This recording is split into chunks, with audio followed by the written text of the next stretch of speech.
సాహిత్య చరిత్రలో అపూర్వ అసామాన్య విశిష్ట గ్రంథం డాక్టర్ ద్వానా శాస్త్రి గారి మా నాన్నగారు 7వ భాగం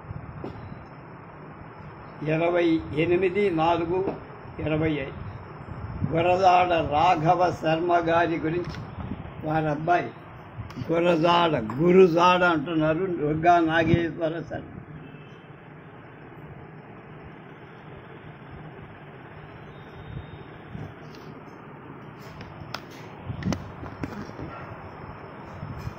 గురజాడ రాఘవ శర్మ గారి తమ్ముడు, అంటే స్వయం తమ్ముడు ఏదో అది, కానీ గురజాడ పూర్ణచంద్ర శర్మ గారు మేము ఉయ్యూరు హై స్కూల్లో చదివేటప్పుడు తెలుగు మాస్టర్గా తాడంగి నుంచే వచ్చేవారు. గురజాడ నుంచే తాడంగి నుంచే గురజాడ నుంచే వచ్చేవారు. చాలా కథలు, ఎన్నో కథలు చెప్పారు, చక్కగా పాఠం కూడా. రాఘవ శర్మ గారి మనవరాలు గురజాడ రాజరాజేశ్వరి గారు మా సాహితీ లోకల్లో సరసభాటికి ఆప్తురాలు. ఆమె డాక్టరేట్ కూడా చేశారు. 11/2/1899 కృష్ణా జిల్లా పసుమర్రు గ్రామంలో పుట్టారు. చదువు, సాహిత్యం, మంత్రశాస్త్రం, వాస్తు, జ్యోతిష శాస్త్రం, ఎస్ఎల్సి కూడా చదివారు. వృత్తి ఉపాధ్యాయులు, కాంగ్రెస్ ప్రచారకులుగా, కలంకారీ కార్ఖానా మేనేజర్గా, అఖిల భారత చరఖా సంఘం గణాంక స్టాటిస్టిక్స్ ఆఫీసర్గా, హిందూ ప్రెస్లో పండితుడిగా, రచనలు వాసుదేవ నామ శతకం, ముకుందమాల, నవకాడి, కల్పలత, స్వాతంత్ర్య పదం, కాళరత్, అంజలి కావ్య, సిద్ధేంద్ర యోగి నాటకం అముద్ర, భ్రమర గీతాలు, ఖండకావ్యం, జాతీయ గీతాలు, 685 పేజీల కవిత సంపుటి సంకలనం, బిరుదు కవిశేఖర్. ఆయన స్వర్గస్థులు 23/8/1987 అయ్యారు. స్వాతంత్ర సమరయోధులు, జాతీయ కవి, బహుముఖీనమైన ప్రజ్ఞగల మహోదాత్త వ్యక్తి గురజాడ రాఘవ శర్మ గారి జీవిత సంగ్రహ విశదీకరిస్తున్నవారు. కుమారుడు మచిలీపట్నం వాస్తవ్యం, ఆంధ్ర బ్యాంక్ మేనేజర్గా పనిచేసిన గురజాడ దుర్గా నాగేశ్వర శర్మ. గురజాడ వారంటే మండలి బుద్ధప్రసాద్ గారికి చాలా గౌరవం. ఒక వ్యక్తి ఏదో ఒక రంగంలో నిష్ణాతుడై ఆ రంగంలో తన ప్రాభవాన్ని ప్రదర్శించి కీర్తి గడిస్తారు.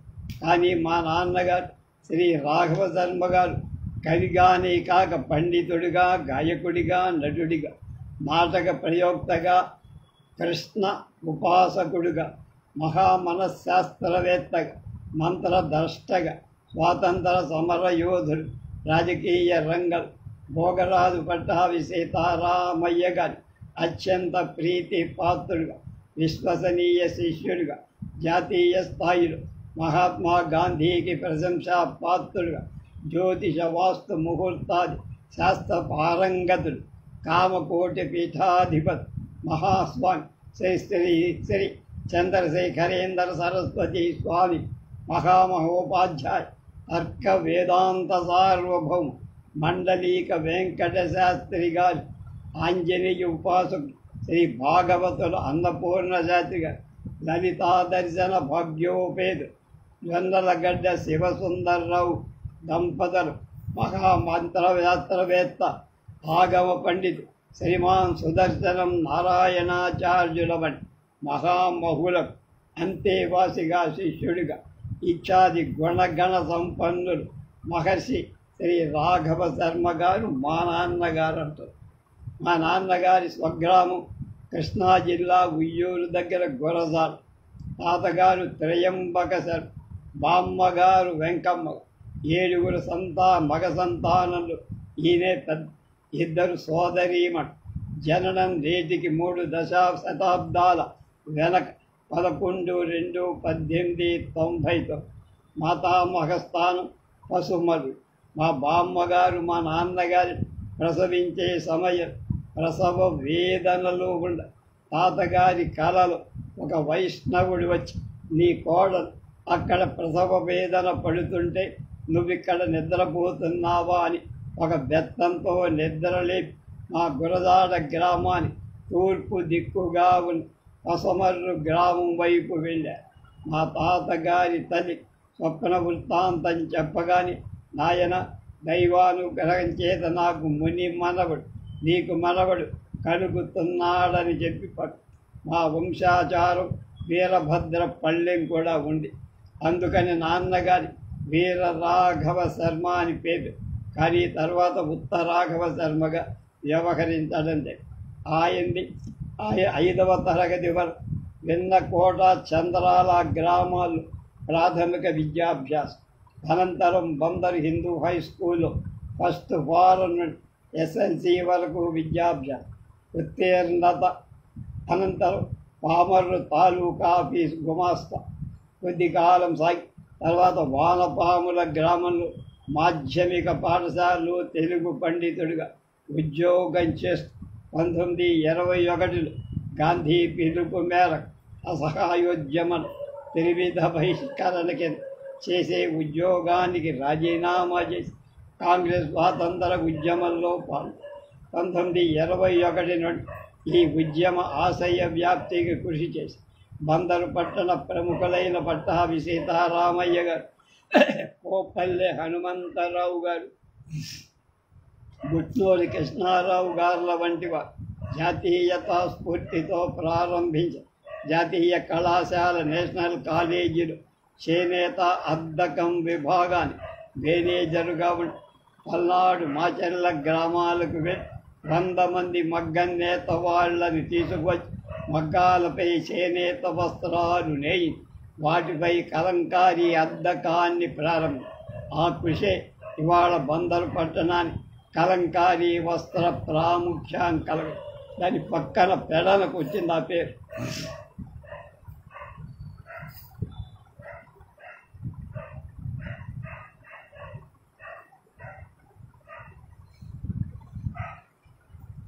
ఈ సందర్భంగా 1922లో బొంబాయిలో జరిగిన ఖద్దర్ కలంకారీ వస్త్ర ప్రదర్శన మన బందర్ పట్టణం తరఫున ప్రదర్శనం ఏర్పాటు చేసి 1927లో జూలైలో బెంగళూరులో జరిగిన అఖిల భారత ఖాదీ వస్త్ర ప్రదర్శనలో బందర్ కలంకారీ అద్దకం ప్రదర్శన ఏర్పాటు చేసి దీన్ని చూసిన మహాత్మా గాంధీ వీరి కృషిని మెచ్చి రజత పథకం, ప్రశంసా పత్రం బహుకరి. 1928లో మద్రాసులో జరిగిన అఖిల భారత ఖాదీ ప్రదర్శనలో వీరు ప్రదర్శించిన ఖాదీ వస్త్రాలు, వాటిపై అద్దకం వగైరా కలంకారీ ప్రదర్శనకు మెచ్చి సువర్ణ పథకం, ప్రశంసా పత్రం బహుకరి. ఈ కళాశాలలోనే బెదవాడ గోపాలరెడ్డి గారు ఆర్ట్స్ విభాగంలో పనిచేసేవారు. స్వాతంత్ర సంపాదన తర్వాత నాన్నగారు ఆంధ్రదేశంలో పట్టణాలు, మారుమూల పల్లెలు తిరిగి స్వాతంత్ర సముపార్జనలు, వారి సేవాపరంగా వ్రాసిన పద్యాలు, గేయాలు సేకరించి 685 పేజీల జాతీయ గీతాలని సంకలన గ్రంథం తయారు చేసి బెదవాడ గోపాలరెడ్డి గారు ఆంధ్రప్రదేశ్ సాహిత్య అకాడమీ అధ్యక్షులుగా మా నాన్నగారి మీద గౌరవంతో వీరు సంకలనం చేసిన జాతీయ గీతాలు గ్రంథాన్ని అకాడమీ ద్వారా ప్రచురించి ఆ గ్రంథ ఆవిష్కరణ సందర్భంగా నాన్నగారికి 3000 రూపాయలు బహూకరించి సత్కరి. ఈ సంకలనం ఎంత కష్టపడ్డారో ఎవరికి. పింగళి లక్ష్మీకాంతం గారు ఆకాశవాణి విజయవాడలో సాహిత్య విభాగానికి ప్రయోగం. వీరు నాన్నగారు బాల్య బంధువులు కూడా, ఇద్దరు సాహితీవేత్త. నాన్నగారి చేత ముఖాముఖి పరిచయం, ఇంటర్వ్యూలు, ప్రసంగాలు, జాతీయ గీతాలు, పాటలు బాణీ కట్టి ఆకాశవాణిలో పాటించేవారు. ఆ తర్వాత రాబూరి భరద్వాజ, ప్రయాగ రామకృష్ణల వంటి వారు ఆకాశవాణిలో వీరి చేత పాడి రికార్డ్ చేయి నేటికి అప్పుడ ప్రసారం చేస్తారు. ప్రథమ స్వాతంత్ర దినోత్సవం 15/8/1947 సాయంత్రం జరిగిన సభలో నాన్నగారు వ్రాసిన పద్యాలు అప్పటి కృష్ణా జిల్లా కలెక్టర్ ముందుగా పాడించుకొని వీరి కవితా గాన మాధుర్యాన్ని ఆశ్చర్యం పొంది ఆనాటి సభలో కార్యక్రమం వ్యాపించారు. తాను కన్న కళలు ఉద్యమ స్ఫూర్తి ఫలించిన రోజు ఆయన ఆనందం అంతులే. సభలో పద్యాలు చదువుతుంటే ఆయనలో పొంగిన భావోద్వేగం వందనాది. తర్వాత ప్రతి సంవత్సరం ఆగస్టు 15వ తేదీ బందర్ పార్కు నుండి ప్రభాత భేరీగా వీరిచే మైకులో గేయాలు పాటలు పాడించేవారు. 1928-93 వరకు చెన్నపల్లి మెడ్రాసు రాష్ట్ర సహకార యూనియన్ వారి ఆధ్వర్యంలో జరిగే గుడ్లవల్లేరు గ్రామ పునర్నిర్మాణ సంఘానికి సూపర్వైజర్గా గుడ్లవల్లేరు కౌతవరం గ్రామాలు సైకిల్ మీద మ్యాజిక్ ల్యాంటర్న్ వేసుకొని ప్రచారం చేసేవారు. ఆ సమయంలోనే దండి సత్యాగ్రహం, ఉప్పు సత్యాగ్రహాల్లో పాల్గొనటానికి ఉద్యోగానికి రాజీనామా చేసి తాతగారికి 12 ఎకరాల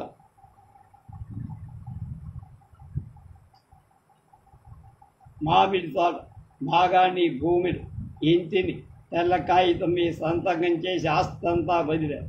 బందరు కరగ్రహాలను కొంతమందితో కలిసి ఉప్పు వండ వీరిని అరెస్ట్ చేసి తాలూకా మ్యాజిస్ట్రేట్ ముందు విచారణ చేశారు. జడ్జిగా రాఘవ శర్మ గారు, మీరును 10 మంది కలిసి బందరు కరగ్రహాలను ఉప్పు చేశారట, నిజమేనా? ఎక్కడ 10 మంది అన్నారు? పల్లె పట్టణాలు పిల్లా జిల్లాగా బందర్ రేవును మేము సందరపు నీళ్లు తీసుకొని వచ్చి ఉప్పు కొల్లగా వండ చేశాం. శాసన ధిక్కారం కాదా? అంటే చట్టం ఉల్లంఘించియే చేశామని గుర్తించి పాడుతూ ఉప్పు కొల్లగా వండ చేరాము శాసన ధిక్కారము కాదా అని ప్రశ్నిస్తే చట్టం ఉల్లంఘించే కాచినాం అని గొంతెత్తి పాడుతూ చెప్పారు. దానికి బహుమానం 9 నెలల కఠిన కారాగారం. రాజమండ్రి, రాయవెల్లూరు జైల్లో నిర్బంధంలో ఉన్నప్పుడు పాటలు, పద్యాలు, బుర్ర కథలు రాసి పాడి ప్రచారం సాగి అదే స్వాతంత్ర పదం అనే గ్రంథం రూపుదాల్చి 1939 నుంచి 41 వరకు 2 south India cooperative insurance Vijayawada office manager, Bandar khadi charkha సంఘంలో క్యాషియర్గా, అకౌంటెంట్గా పట్టాభిగారి చేత నియమితులై నెలకి 599 రూపాయలు పై 51లో ఇప్పటి కోఆపరేటివ్స్ ఎంప్లాయీస్ బ్యాంకులో ప్రథమ అకౌంటెంట్గా నియమింపబడ్డారు. 1936-37 నాటి మా తల్లిదండ్రులకు 7 సంతానం నష్టమయ్యారు. గొడ్లవల్లేరు కౌతవరం కోఆపరేటివ్ సూపర్వైజర్గా ఉండగా పాల్లూరి నారాయణరావు గారని శ్రీ లక్ష్మీ నృసింహ ఉపాసకుడితో పరిచయం లేదు. వారితో వీరి సంతాన నష్టాన్ని ప్రస్తావించగా తన గురుస్థానమైన బందర్ బుట్టాయిపేటలో వేంచేసి ఉన్న శ్రీ అన్నపూర్ణ లక్ష్మీ నృసింహస్వామి ఉన్నారు. మైలవరపు అన్నపూర్ణమ్మ గారనే మహాయోగిని ఏర్పాటు చేసిన స్వామి మాట్లాడి దైవం అన్నారు. రండి అని తీసుకొని వచ్చి స్వామితో దంపతులు తమ బాధను విన్నవించుకోగా వీరికి సంతాన యోగం లేదని స్వామి చెప్పగా తన వంశం నిలబడానికి సంతానం కావాలని వేడుకోగా స్వామి కరుణించి వీరికి కలిగిన పుత్ర సంతానాన్ని తనకు దత్తత స్వామి ఇస్తే సంతానం ఇస్తానని స్వామి చెప్పగా మా తల్లిదండ్రులు అలాగే తమకు సంతానం కలిగితే దత్తత ఇస్తామని అంగీకరించి వేడుకోగా ఈ వ్యాసకర్త చిరంజీవి అష్టమ గర్భంలో జన్మించారు. ప్రతి వైశాఖ మాసంలో గురువు తెనాలి వాస్తవం అన్నపూర్ణ శాస్త్రి గారు హనుమ జయంతి కళ్యాణోత్సవాలు జరిపారు. దానికి నాన్నగారు బస్సు సౌకర్యం సరిగా లేని ఆకాలను సైకిల్పై ఒక చేతిలో నన్ను పట్టుకొని ఒక చేతిలో సైకిల్ మోస్తూ 1.5 మైలు నదిలో నడుచుకుంటూ తెనాలి చేరారు. అక్కడి ఉత్సవాల్లో వీళ్ళే నిర్వహణ బాధ్యత. వైదిక కథువంతా కుప్ప లక్ష్మావధానులుగా వీరిద్దరు 2 పార్శ్వ ఆ చిన్న వయస్సులోనే గురు శిష్య సంబంధం, దీక్ష, క్రమశిక్షణ మా హృదయంలో చెరగని ముద్ర వేస్తుంది. ఈ క్రమంలో వీరి కృష్ణ భక్తి ఇనుమడి శ్రీకృష్ణ దర్శన కాంక్ష పెరిగింది. అది కృష్ణాష్టోత్తర నామాలు 108 ఒక్కొక్క పద్యంలో ఒక్కొక్క నామతో వెలువరించిన శ్రీ వాసుదేవ నామశతం. దీని యందు వీరి భక్తికి, కృష్ణ భక్తికి అద్భుతంగా తెలుసు. ఈ పద్ధతిలో శతకం రాసిన వారు ప్రాచీన నవీన కవుల్లో ఎవరూ లేరు. 108 నామ మంజరుల కృష్ణుని అర్చించి దర్శన కాంక్ష ఇంకా తీర తానొక భిక్షువై శివుడు యశోద చెంత బాలకృష్ణుణ్ణి చూపమని వేడుకోలు. తల్లి ప్రేమ నిరాకర భక్తుని ఆకాంక్ష తీర్చే సంకల్పంతో స్వామి రోదన చివరకు ఇరువురి దర్శనం సందర్శంగా విలువ. ఆ పద్యాలను మా ఇంటికి తన పౌరస్త్య హృదయం కావ్యం చదివి వినిపించటానికి వచ్చారు. కాటూరు వెంకటేశ్వరరావు గారి చదివి వినిపిస్తుంటే ఆయన తన్మయుడై, బావా నువ్వు నిజంగా దర్శించావయ్యా, ధన్యుడవయ్యా అంటుంటే ఇద్దరి హృదయాలు విచ్చుకొన్న ఆ సన్నివేశం మరువలేదు.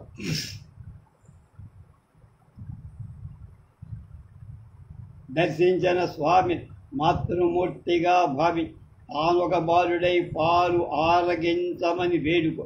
ఆ తల్లి బాలుని కోరికనుమని పాలను అన్నింటి తాగివేయ తిరిగి తన భాగం తనకు కావాలని మంకుపడి చివరికి ఆ తల్లి తన స్తన్యమిచ్చి, కవితా స్తన్యమిచ్చి కవిశేఖరుణ్ణి చేసి ఆ మాతృస్తన్య మాధుర్యమే కల్పలతాకృతి దాల్చి వీరు వెళుతురు వెళ్ళి సత్యనారాయణరావు గారితో కలిసి జంటగా కవిత్వం చెప్పడమే కాక అష్టావధాన ప్రక్రియను వీరు పాల్గొని సభ అంటూ ఆనాడు లేదు.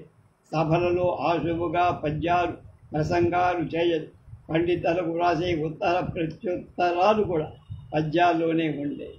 సభలకు వక్తగాను అధ్యక్షుగాను ఆహ్వానిస్తే కార్యకర్తలు తీసుకువెళ్ళటానికి సమయానికి రాకపోతే తానే మా చేత రిక్షా తెప్పించు సరిగ్గా 5 గంటలకు సభ అంటే 5 గంటలు అక్కడ ఉండేటటువంటి కొన్ని సందర్భాలు సభా నిర్వాహకులు కూడా సమయానికి రాని సంఘటన కూడా ఉండే. నేను పట్టాభిగారి శిష్యునయ్యా, పంక్చువాలిటీ ముఖ్యం అని మందలించాడు. ఆ రోజుల్లో ఇన్లాండ్ కవర్లు లేవు, కార్డు లేక తనకు వచ్చిన కవర్నే చింపి వెనక వైపు సమాధానం చేత్తు వ్రాసి సాపు వ్రాసి వెంటనే పోస్టు చేయించి ఇది పట్టాభిగారి దగ్గర నేర్చిన పొదుపు ప్రక్రియ. ఢిల్లీలో ఆంధ్ర మహాసభలో డాక్టర్ బెదవాడ గోపాలరెడ్డి గారి అధ్యక్షత సర్వేపల్లి రాధాకృష్ణ గారి బరేపల్లె రాధాకృష్ణుడిగా అభివర్ణిస్తూ చేసిన పద్య కుసుమాలు స్వీకరించి రాష్ట్రం రాధాకృష్ణ గారు వీరిని సత్కరించారు. అలా ఎన్నో ఉపసన్మానాలు.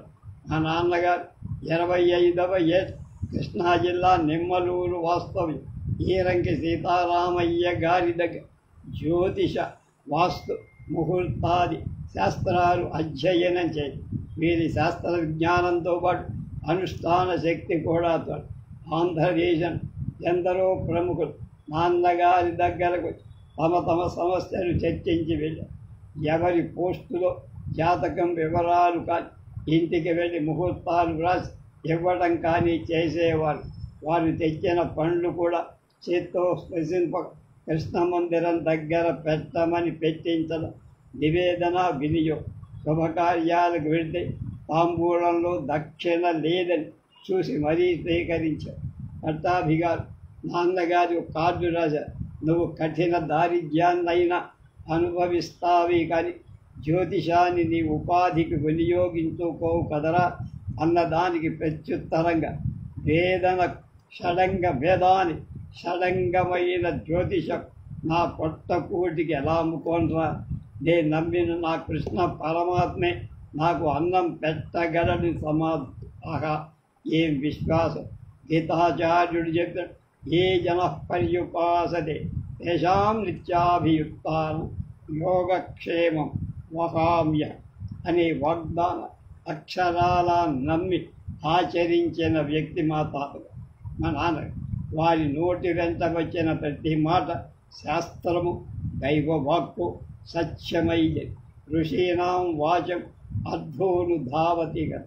1931లో పట్టాభి గారు వీరు ఒకే జైల్లో. అయ్యా, మీరు ఎల్లుండి జనవరి 1వ తేదీన విడుదలవుతారని చెప్పగా, శర్మ అది ఎట్లా సాధ్యమని ప్రశ్న. ఏమో శాస్త్రం చెబుతోందని సభ.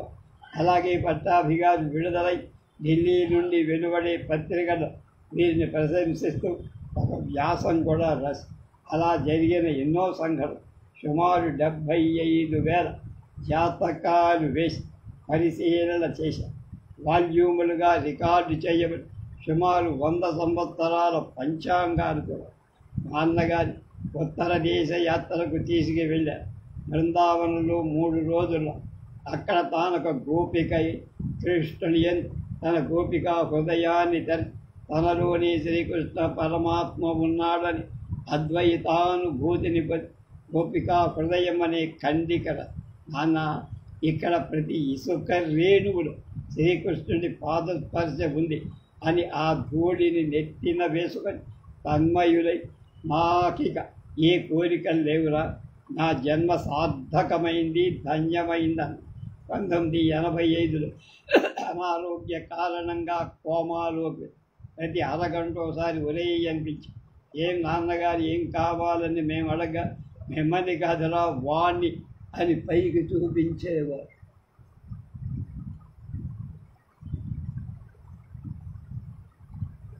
ఏదైనా కోరిక ఉంటే చెప్పండి అంటే, మీరు సేవ చేస్తున్నారు, నాకు ఇంకేం కావాలి. ఐయామ్ సాటిస్ఫైడ్ అని ఆ మాటలు ఎన్నో కోట్ల ఆయన సంతృప్తి ఆశీర్వచనమే మాకు సదా శ్రీరామ. ప్రతిరోజు చేతిలో నీళ్లు పోయమని సంజ్ఞ చేసి పోయించుకొని అర్ఘ్యప్రదానం వదిలేవారు. ఏం కర్మనిష్ట, పరాకాష్ట. భీష్మల వారు ఉత్తరాయణ పుణ్యకాలం కోసం అంపశయ్యపై వేచి స్వచ్ఛంద మరణం పొందారు. అమావాస్య ఘడియలు దాటి ఉదయం వచ్చేవారు ఉండి శ్రీకృష్ణ స్మరణ చేసి మహర్షి యోగి పొంగం శరీర త్యాగం చేసి 6 తపస్సు చేసి జీవించిన గ్రహం మాకొక దేవ. అవినాశమైన వారి ఆత్మయే మాకు పరమా.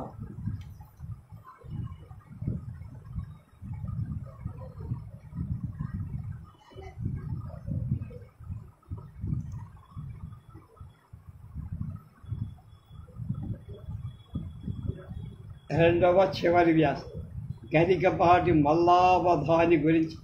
గరికపాటి శివరామకృష్ణ శర్మ గారు అబ్బాయి.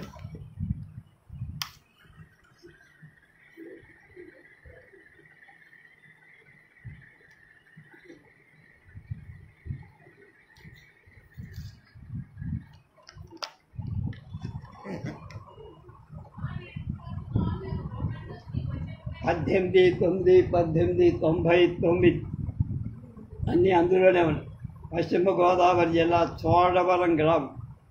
ఉద్యోగం సంస్కృత పండిట్, ఆంధ్ర ఉపన్యాసం, కవిశేఖర బిరుదు, జాతీయ గీతాలు, విద్యాధిశతకం, భారతాంబికా శతకం, శంకరావతరణం పద్యకం, పండితరాయలు నవల్, పుష్ప, వివేకం 11. స్వర్గస్థులు 5/1/1985. జాతీయ కవిగా, ఉత్తమ అధ్యాపకులుగా, దేశభక్తులుగా, పండితులుగా పేరు పొందిన అచ్చమైన కవి గరికపాటి మల్లావధాని. సంప్రదాయ ఆధునిక భావాలకు వారధిగా నిలచిన ఈ సాహితీ తపస్విని గురించి వారి కుమారుడు ఏలూరు వాస్తవి గరికపాటి శివరామకృష్ణ వివరిస్తారు. ఆంధ్రదేశంలో జాతీయోద్యమం ఉధృతంగా కొనసాగుతున్న కాలం తమ కవితాశక్తితో పద్యాలు, జాతీయ గీతాలు రచించి తాము స్వయంగా ఉద్యమంలో పాల్గొని వాటిని ఆలపించి ప్రజల్లో స్వాతంత్ర విపాస రేకెత్తించారు. అలా బ్రిటిష్ ప్రభుత్వానికి వ్యతిరేకంగా పోరాడి కష్ట నష్టాలు పొందిన ప్రముఖ వ్యక్తులను పశ్చిమ గోదావరి జిల్లాకు చెందిన మా నాన్నగారు గరికపాటి మల్లావధాని గారు. వీరు బహుముఖ ప్రజ్ఞావంతులు. 1899 సెప్టెంబర్ 18 చోడవరం గ్రామంలో సీతారామయ్య సుబ్బమాంబలకు జన్మించి తాతగారు ఉభయ భాషా ప్రావీణ్యం కలిగి వదాంజులని పేరు. చోడవరం గుండేపల్లి ఎస్టేట్లో సముద్రదారుగా నాన్నగారు కొవ్వూరు మాధ్యమిక పాఠశాలలో ప్రవేశించి 11వ ఏట అనారోగ్యం కారణంగా 7వ తరగతి మానేసి స్వగ్రామమైన చోడవరం వచ్చి చోడవరాని దగ్గర తెలికిచర్ల గ్రామంలో ప్రఖ్యా సీతారామ శాస్త్రి గారి బలవంతం చేత వారి వద్ద చేరి సంస్కృతాన్ని నేర్చారు. 13వ ఏట కొత్తగా కొవ్వూరులో ప్రారంభించి ఆంధ్ర గీర్వాణ విద్యాపీఠంలో విద్యార్థిగా చేరారు. అక్కడ చదువుకొని రోజుల్లో వేరూరు శివరామ శాస్త్రి గారి అష్టావధానం వీరిని ఆకర్షి తర్వాత కాలంలో నాన్నగారి అవధానం చేసింది అదే. తదుపరి పురిగళ్ళ రామశాస్త్రి సుబ్రహ్మణ్య శాస్త్రి సోదరుల వద్ద గల రావిమట్లలో మరొక ఏడాది గడిపారు.